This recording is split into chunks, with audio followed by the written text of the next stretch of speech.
Hey there, welcome to LSAT Demon Daily. I'm Nathan Fox, one of the founders of lsatdemon.com and the weekly podcast Thinking LSAT. With me is Josh Mansfield, a teacher with the Demon. We've got an email from Brian asking about being above a school's median / 75th percentile. I took the LSAT for the first time this November and scored a 166, which is a big improvement from my initial diagnostic score of 158 in June. I'm planning on retaking the exam in January and February. I'm aiming to apply for law school next fall for 2027 enrollment. I went to undergraduate at a military school and majored in mechanical engineering with a CAS GPA of 2.88. I know my GPA will be a disadvantage, so I'm just trying to make the most of my LSAT. Well, I plan to apply broadly, but I'm ultimately hoping to attend University of Richmond. While it's a regional school, University of Richmond aligns well with my career goals of being a prosecutor. My question is, how much will a high LSAT really help my candidacy to University of Richmond? I understand my GPA is what it is, and I'm above University of Richmond's 75th percentile LSAT.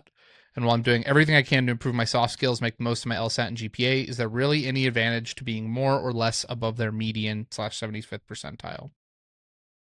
I know the Estimator says there is, but in the last Thinking LSAT podcast, episode 534, Ben and Nate made it seem like there wasn't much to gain from being way above a school's median.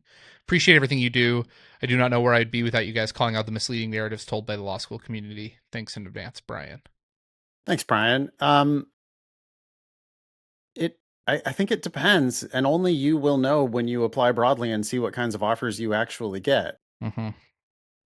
I was just looking at it today that the 75th and medians tend to be really close to each other at every school. And then there's a big gap down to the 25th percentile. Mm-hmm. And God knows what below that. But I think that's, think about why that is.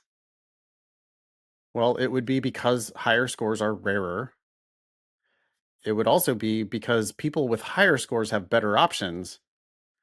They have better offers. Mm-hmm. And the fact that you have better offers is what puts you in a good bargaining position to pay the right price for these schools. So if you're already above their 75th at Richmond, okay, fine, great. By the way, medians are going up. Right. We can expect that the medians are up a point or two on the next 509s, I think. And so make sure that you've got yourself a little buffer there, Brian, that, you'd hate to be, you thought you were above their 75th, and now all of a sudden you're at their median because they went up 2 points or something like that. But also just consider that maybe it doesn't matter if all they're doing is like playing the scholarship games where they're like, nah, you're a splitter. As long as you're raising our median, that's all we care about. Mm-hmm. That's fine. But a couple more points would help send the message that you're actually prepared to kick ass in law school. A couple more points might also make you a more attractive candidate at a competitor school of theirs, say University of North Carolina or something like that. Mm-hmm. And in that case, maybe it changes the price you pay to go to University of Richmond. What would you say to Brian? Yeah, I agree with all of that. I also think, so the only if your goal is to be a prosecutor, then my assumption is that probably location is the priority here. But other than that, I mean, any school of similar regard to University of Richmond is going to do just fine as well. And so I would say go find, apply broadly to those schools in that area and see because in Virginia, so you've got Richmond, but you've got Regent that's going to be, that's 94th as opposed to 71st. I don't know anything about Regent, so I'm a little hesitant, but you're crushing it at Regent for your LSAT. Does that set you up for a prosecutor? Why or why not? Have you looked at career employments? So I would say the higher the LSAT you get, and then, but that's not even talking like Washington and Lee, William and Mary, like other schools in the area that may set you up that are better schools that might take a chance on you if you have a really high LSAT. And so I just worry that you say, my biggest concern is, oh, well, I know I'm a splitter, therefore I have to just accept what I get at Richmond. That does not have to be the case. Get the best LSAT score you can, and you've got a chance that one of either a lower ranked school will take a swing on you, or you can get lucky at a bigger school too. Yeah. I am noticing now that Brian said I scored a 166 and Richmond's median is 164. So it could be that, and probably is, that Richmond's median last year was a 164, their 75th was a 165, and Brian's at a 166. Uh-huh. So it is totally possible, Brian, that 166 is going to be at the median next year. Schools do go up by 2 points sometimes. Yeah. So I don't know what they're trying to do at this school in this particular cycle. I don't think anybody does except for the people who have applied. And even then, you only know about your own particular case. But schools try to climb the rankings sometimes by offering scholarships. And it's possible that they're trying to do that. And I mean, if that were the case, 166 probably perfect score for them because they're like trying to get to 166. Right. But 160, if you had, Brian, if you had a 167 or a 168, it could only possibly be a feather in your cap. Mm-hmm. How much of a feather? I don't know. Last thing I'll say, people change their mind all the time about what they want to do when they get to law school.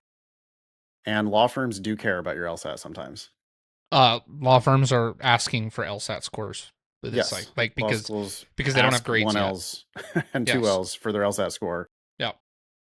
Because it matters. Because they it's another data point for them. And so, even if a 166 is all you need for University of Richmond, if you ever decided to change your mind and try to go for a big law job, 168 or 170 might open doors that the 166 won't. So only you can decide, Brian. But, if your practice test scores indicate you can do better, you say you're planning to retake the exam in January and February. Well, I would go for it. Here's the other thing too. Like he says a big improvement from your diagnostic score.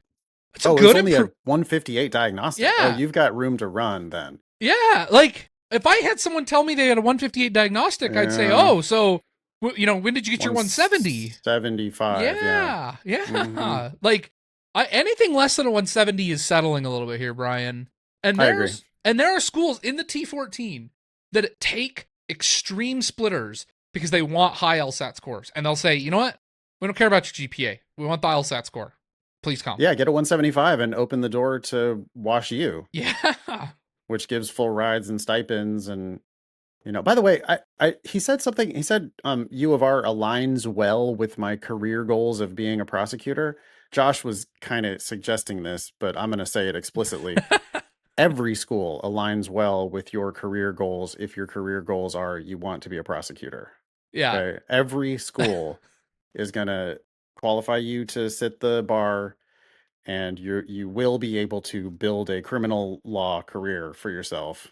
If you graduate from law school, pass the bar, you can work your way up in a prosecutor's office. Yeah. Now, that I would say that there are advantages to being in the region where you want to go. Sure. If that's the kind of thing you want to do. Right. I wouldn't tell you to go to a 150 ranked law school out in California if you want to practice as a prosecutor on the East Coast. Right. But Virginia, Carolinas, like I think South Carolina is ranked a little bit better, but it's cheaper and it has lower LSAT scores. So I was looking at University of South Carolina, 75th percentile is a 163 and their median is 161. They're probably not going to jump to a 166. That would be just as well for a prosecutor if you wanted to go there.